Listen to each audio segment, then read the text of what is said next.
Q&A is much like a young, thin woman, except for the fact that you can't really have sex with a Q&A, and you can't romance a Q&A, and actually, now that I think about it, a Q&A isn't like a thin, beautiful woman at all.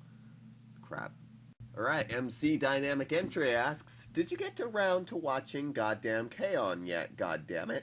Wow, that was kind of forceful. No, I have not gotten around to watching K-On! Yet. Mostly because this sounds terribly strange, but I think I watched about one episode before. And while I liked it, I was sort of taken aback by it, mostly because I'm not into the whole... I'm starting to want to watch something beyond the grip of Moe. As horrific as that sounds, it's part of the reason why I'm trying desperately this season, or at least like the last few months, to find some other stuff to throw in some variety, because all this recent this season of anime, it seemed to be, is all of this Moe stuff. It's like Moe at the left, Moe to the right, and it's you can't escape from it. It's like all over the place. Like every single show, I'm like, oh, I'll try this out, and then you try it out and you go, oh gosh darn it, why did you have to make this a freaking Moe show? And now I'm very disappointed, and I think I shall go cry now. There are no shows. I want to see a show like Cowboy Bebop or something that's actually about freaking adults. Can we have an anime about adults, please? I'm sure it can't be that hard to do. They did it before. Where are they? Where are you, shows about adults? Honestly, if any of you can recommend... Oh, gosh darn it, somebody's IMing me. If any of you can recommend a show from this particular season that is all focused around adult characters, I will be most pleased. I will be pleased with you, and I will pat you on the head, and you shall be within the Hall of Fame of MPIG. You shall have your name plastered upon my wall. No, not in that sort of a creepy sense, but you get what I'm saying. K-On! Though, I will watch it, and I will probably love it when I do watch it, but as of right now, I'm kind of avoiding it for obvious reasons, mostly because from what I had seen and from what I've heard, it isn't going to be anything new from the majority of stuff that I have already seen. Sukasa2k6 asks, who's your favorite boy-girl character from Angel Beats and why? See, now all of you know, like, when I did my Angel Beats review, I was like, everybody's asking about Angel Beats, because this question, I think this is, no, this one's actually fairly recent, but I had gotten a lot of questions asking whether I had seen Angel Beats, or whether I had heard of Angel Beats, and that was kind of what pushed me in that direction to watch it. So now you know, guys, if you really want me to watch something, like, just send me enough questions about it and bug me enough about it that I finally get around to sitting down and watching it. My favorite female character is probably, and this is going to surprise quite a few people, is she Yukari? Gosh darn it, what's her name? It's not Yuki, it's Yuri. Yuri was my favorite character from Angel Beats, my favorite female character anyways. And which is strange, because I didn't like her a lot at first, but her transformation that she goes through, particularly at the end, I think she has one of the more interesting arcs, really.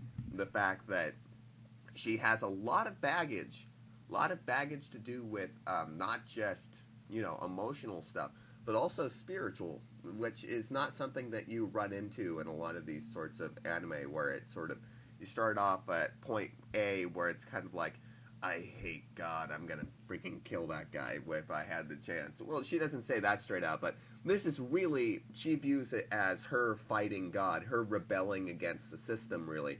And then later on, I'm not gonna spoil anything, but that particular sort of mentality leads into something a lot more interesting further down the line. And so I honestly thought that Yukari was the one that was the most interesting to follow. Wait, is her name Yukari now? Gosh darn it. Starts with a Y, I know that. I said it earlier. I said it properly earlier, so don't blame me. Favorite male character, as terrible as this sounds, is probably that guy who speaks English the entire time. Like, a lot of the male characters didn't really catch my interest for obvious reasons, because I'm a guy, and for some reason in anime, like, I'll always name off my favorite female character. But then they'll ask, oh, who's your favorite male character? And I'm like, oh yeah, that's right, there are guys in this show. But he would be mine. in that particular case. The main character's okay. I didn't really think he was all that interesting, though, for the most part. His backstory certainly is, but I didn't think as a character, I think he could have been a little more complex, I suppose. He's better than most, but would have liked to seen a little more out of him. Alright, his next question is, did you watch the anime High School of the Dead?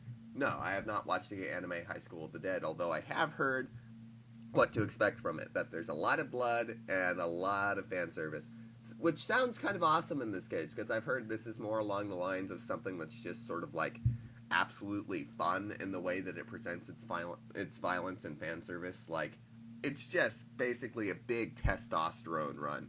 And I like that sort of thing. When it's done correctly, that sort of thing can be really cool.